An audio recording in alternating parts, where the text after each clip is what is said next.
You mortgaged the house? My voice cracked as I stared at the papers in my trembling hands. Mark, tell me this isn't real. He didn't answer. Instead, he sat slumped on the couch, his head in his hands, like a child caught doing something unforgivable. The silence stretched on, each second feeling heavier than the last. I clutched the documents tighter, my vision blurring as the words danced on the page. Line holder, First Capital Mortgage. Outstanding balance, $200,000. My name is Karen Bennett.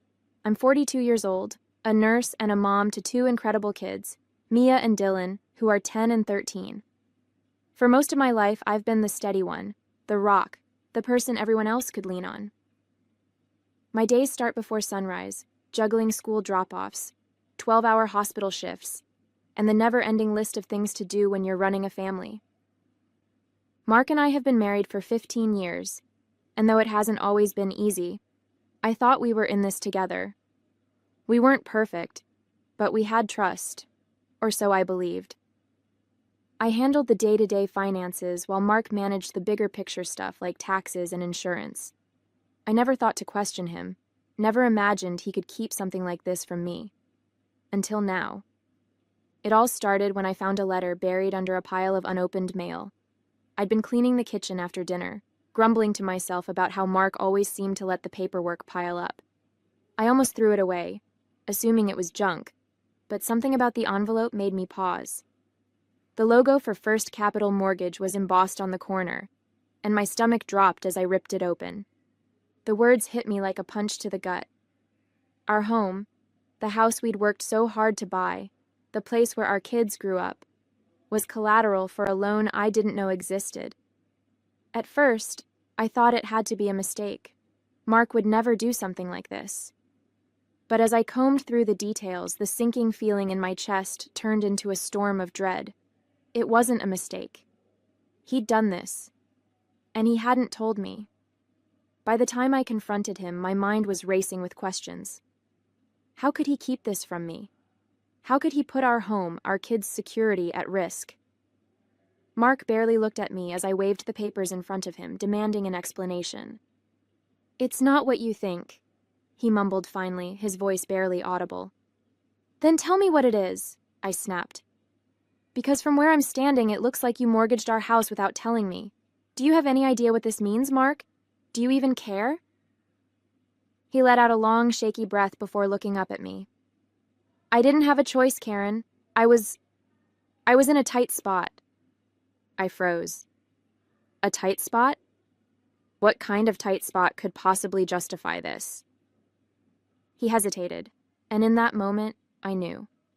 The late nights, the constant excuses about why he couldn't make it to Mia's soccer games or Dylan's school plays, it all clicked into place. My voice was barely above a whisper when I asked, "It's the gambling, isn't it?" Mark's silence was all the confirmation I needed. We'd been down this road before, years ago when Dylan was a baby. Mark had lost a chunk of his paycheck betting on college basketball games, and I'd caught him when our credit card bill was higher than usual. He swore it was a one-time mistake, that he'd never do it again. And I believed him, because that's what you do when you love someone. You believe them, even when you shouldn't. But this wasn't a credit card bill. This was our house, our lives. How much? I asked, my voice cold. Karen! How much, Mark? About 100,000, he admitted, his eyes fixed on the floor. I thought I could pay it back before it got this far. I just needed some time. $100,000. I felt like the air had been sucked out of the room. How could you do this? I whispered, tears stinging my eyes. How could you put us at risk like this? The kids, Mark. What happens to Mia and Dylan if we lose the house? He reached for me, but I stepped back, shaking my head. I didn't mean for it to go this far, he said. I swear I'm going to fix it. But I didn't believe him. Not this time. That night, I lay awake long after Mark had fallen asleep on the couch. My mind was spinning, my emotions a whirlwind of anger, fear, and betrayal. I thought about the kids, about how I'd have to shield them from this mess while figuring out how to keep our lives intact.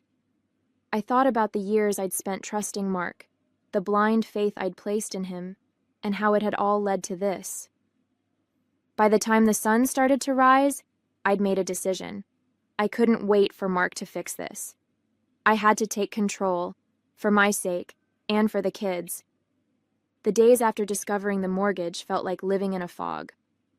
Mark and I barely spoke, our conversations reduced to clipped exchanges about the kids or whose turn it was to take out the trash. Every time I looked at him, I felt a wave of anger and betrayal rise in my chest.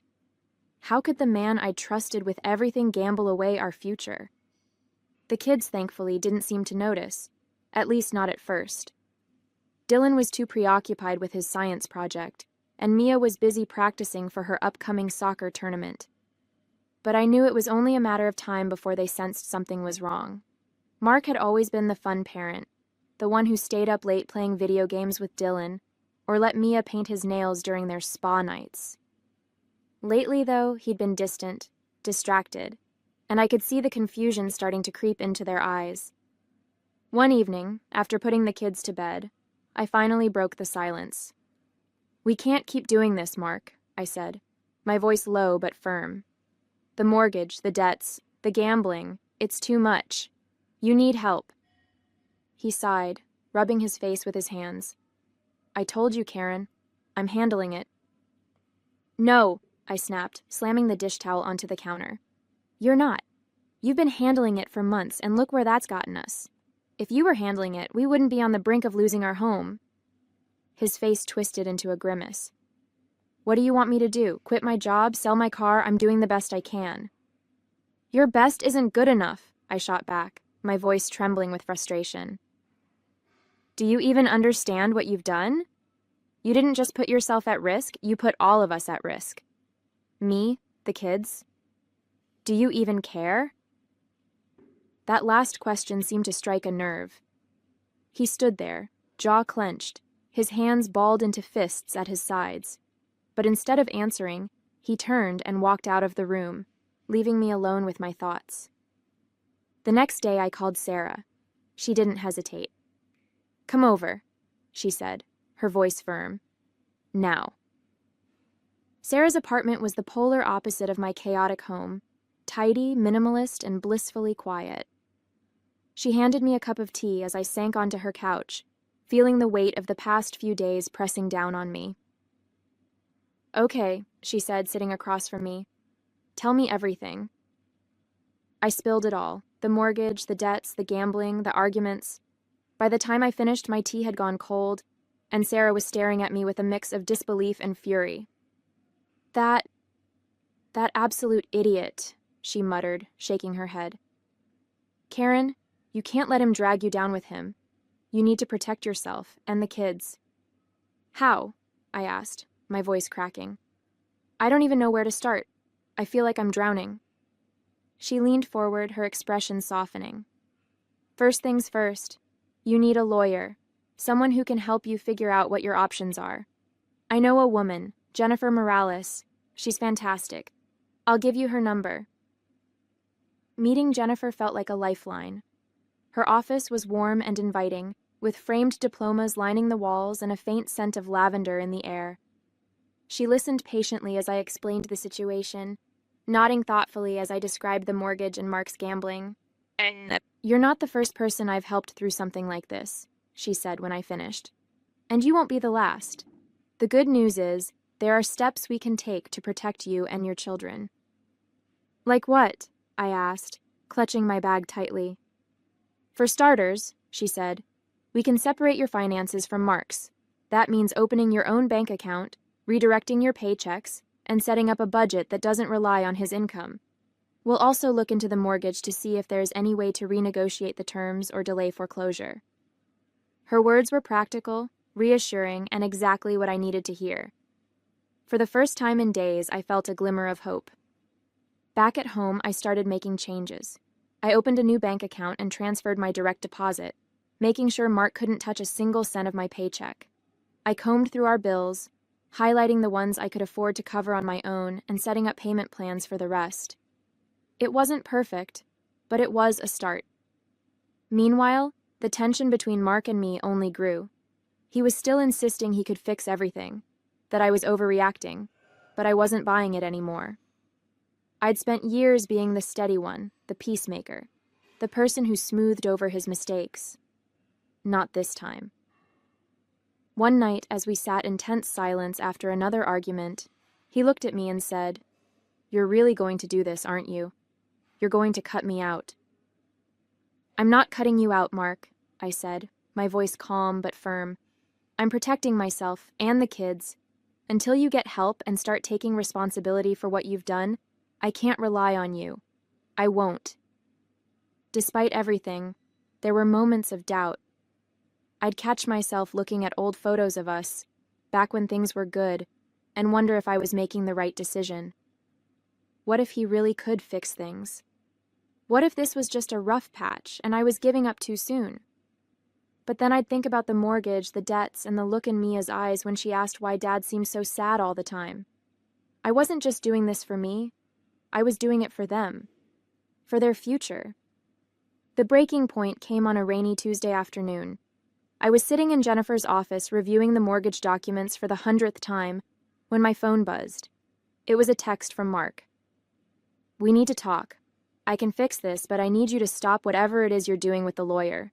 You're making things worse." I stared at the screen, my chest tightening with a familiar mix of anger and exhaustion. Worse? He was the one who had gambled away our future, and now he wanted to blame me for trying to clean up his mess? My hands trembled as I placed the phone face down on Jennifer's desk. "He's trying to manipulate you," Jennifer said calmly, her sharp eyes fixed on me. "Don't let him.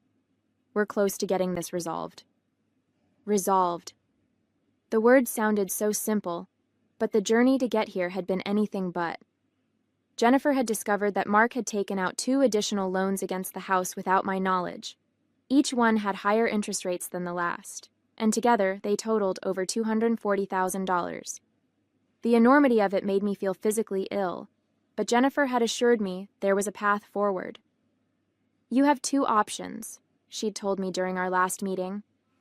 "You can try to save the house by restructuring the loans, but that will require Mark's cooperation, and given his track record, that's risky.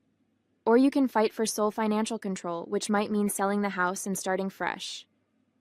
The thought of selling the house, my kids' home, was almost too much to bear. But the idea of staying tied to Mark's chaos was worse. A week later, we found ourselves sitting across from each other in a small, sterile room at the mediator's office. The tension was palpable, the air thick with unspoken accusations and barely restrained anger. Jennifer sat beside me, a calm but formidable presence, while Mark had brought a lawyer of his own, a man who looked as slick and untrustworthy as Mark's excuses. "This doesn't have to get ugly," Mark said, leaning forward in his chair. "We can work this out if you just stop trying to tear everything apart." "Tear everything apart?" I repeated, my voice trembling with disbelief.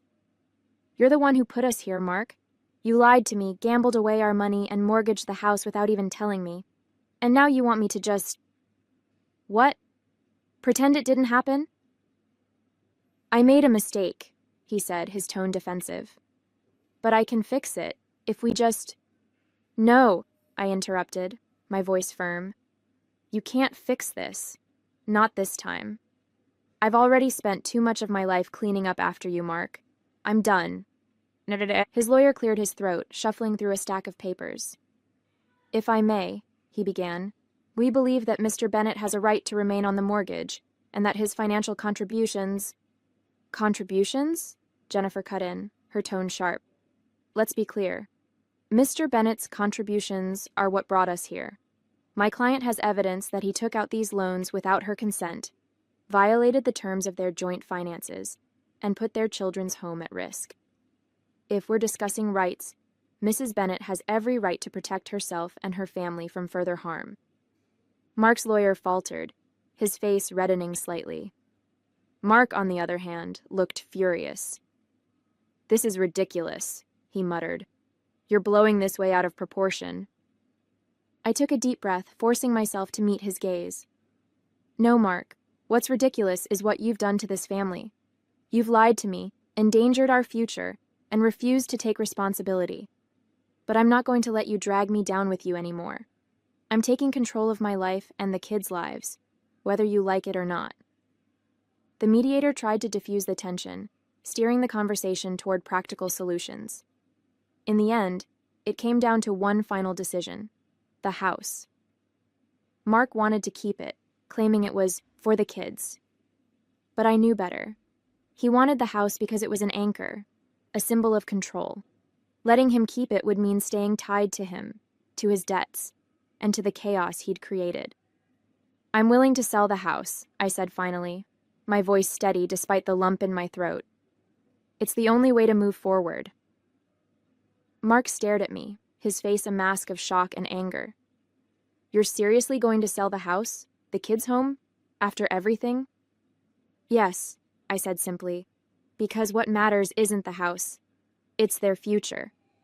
And I won't let you jeopardize that anymore.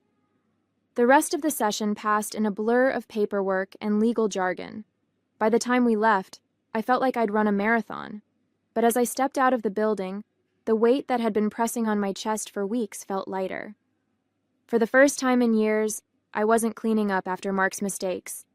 I was building a future that didn't depend on him. The victory wasn't flashy. There was no dramatic applause, no triumphant music playing in the background. But it was mine. I'd secured sole financial control, negotiated the sale of the house to pay off the debts, and set up a trust for the kids with what was left over. It wasn't the ending I'd dreamed of, but it was a new beginning. And for that, I was grateful. The first night in the new apartment was bittersweet. The kids were asleep in their rooms, smaller than what they were used to, but cozy, and the boxes stacked around the living room made the space feel more temporary than it was. I sat on the couch, sipping tea and staring out the window at the city lights. It wasn't home yet, but it was a fresh start, and that was what we needed. There was relief in knowing that the house and the debt that came with it was behind me. But the exhaustion lingered too. Weeks of legal battles, tense conversations, and painful decisions had taken their toll. My chest felt lighter, but my heart still ached. Losing the home where we'd built so many memories wasn't easy, but I reminded myself that walls and a roof didn't define a family. What mattered was the love and stability I could provide for Mia and Dylan. Mark called the next morning, his number flashing on my phone like a bad memory I couldn't escape. Part of me wanted to ignore it, but I knew better. This wasn't something I could run from. "Karen," he began, his voice unusually soft. "I just wanted to check in, see how you and the kids are doing." "We're fine," I replied, keeping my tone neutral. "Settling in." There was a long pause. "Look, I know I messed up," he said finally. "I've been thinking a lot about everything, and I want to make it right. I want us to try again." His words felt like a punch to the gut. For a split second, I felt the pull of old habits, the part of me that always wanted to fix things, to smooth over the cracks and make everything okay. But then I thought about the mortgage, the lies and the chaos he'd brought into our lives. I thought about the tears I'd cried, and the strength it had taken to move forward. "I can't do that, Mark," I said, my voice steady. "Not this time." "Karen, please," he said, his tone desperate. "I can change." "Then change," I said simply. "But I'm not waiting for you anymore." I ended the call, my hand trembling slightly as I set the phone down. It wasn't easy, but it was necessary. Mark's words no longer held the power they once did. I wasn't his fixer anymore. I was my own person. That evening, as I tucked Mia and Dylan into bed, I felt a wave of gratitude wash over me. The apartment wasn't perfect, but it was ours. Mia had taped a drawing of a rainbow to her wall, and Dylan had already started stacking books in his new corner bookshelf. They were adjusting, little by little, and so was I. Sitting on the couch again, I let myself reflect on everything we'd been through. The fear, the anger, the uncertainty, it had all been overwhelming at times. But I'd made it through. I'd fought for my kids, for my future, and for myself. And I'd won. I wasn't the same person who'd found those mortgage papers in the kitchen. That Karen had been scared, blindsided, and unsure of what to do. This Karen was stronger, more confident, and unafraid to stand up for what she deserved. It hadn't been an easy journey, but it had been worth it. As I closed my eyes, the weight of the day finally lifting, I felt a sense of peace I hadn't known in years. This wasn't just a new chapter, it was a whole new book, and I couldn't wait to see where it would take me. A few months later, life looked very different and better. The chaos Mark had created no longer dictated my days. The apartment had become a home, filled with laughter and new memories. Mia had painted a mural on her wall with rainbow-colored handprints, and Dylan had taken up baking, proudly presenting his latest batch of cookies after school. We were still adjusting, but there was a lightness in our lives that hadn't been there before. At work, things were thriving. I'd taken on an extra certification program and joined a committee that focused on nurse advocacy. For years, I'd shied away from leadership roles, content to stay in the background, but something had shifted in me. I found myself speaking up more, sharing ideas, and pushing for changes that I knew would make a difference. My manager even hinted at a promotion, something I would have dismissed as impossible a year ago. Now it felt like a natural next step. The biggest change, though, was in how I saw myself. For years, I'd defined my worth by what I could do for others, how I could fix their problems or hold things together when they fell apart. Mark's betrayal had forced me to see that I couldn't always be the fixer. Sometimes the most important thing I could do was protect myself and my kids, even if it meant letting go of things I'd once held on to so tightly. I was no longer afraid to set boundaries or say no. When Mark called again, asking to visit the kids, I told him we needed clear agreements in place first. "I'm happy to work with you," I told him, "but only if it's consistent and healthy for the kids." The old Karen might have wavered, but this Karen knew her worth. His response? A grumbled "fine" that I could tell annoyed him, but he didn't push back. That alone felt like a victory. One Saturday morning, Sarah came over with coffee and muffins, her version of a celebration. "To the new Karen," she said, raising her cup in a mock toast. "Look at you, living your best life." I laughed, shaking my head. It doesn't feel like my best life yet, but it feels solid, peaceful. "That's because you're finally putting yourself first," she said, giving me a pointed look. "About time, don't you think?" I smiled, the truth of her words sinking in. It was about time. For years, I'd let myself get lost in everyone else's needs and expectations. Now I was learning to trust myself, to advocate for what I wanted, and to believe that I deserved a good life, not just for my kids, but for me. That evening, as I sat on the balcony with a glass of wine, watching the sun dip below the horizon, I let myself feel proud. Proud of the battles I'd fought and the ones I'd chosen to walk away from. Proud of the life I was building. Not the life I'd planned, but one that felt honest and real. The road ahead wasn't perfect, and I knew there would be challenges, but finally, I felt ready for them. This was my life, reclaimed and rebuilt, and it was just getting started. Hey there! Did you like the story? If you did, don't forget to hit the like button and subscribe to the channel. It helps us a lot and makes sure you won't miss out on more great stories we share here. Thank you for watching, and we'll see you in the next one.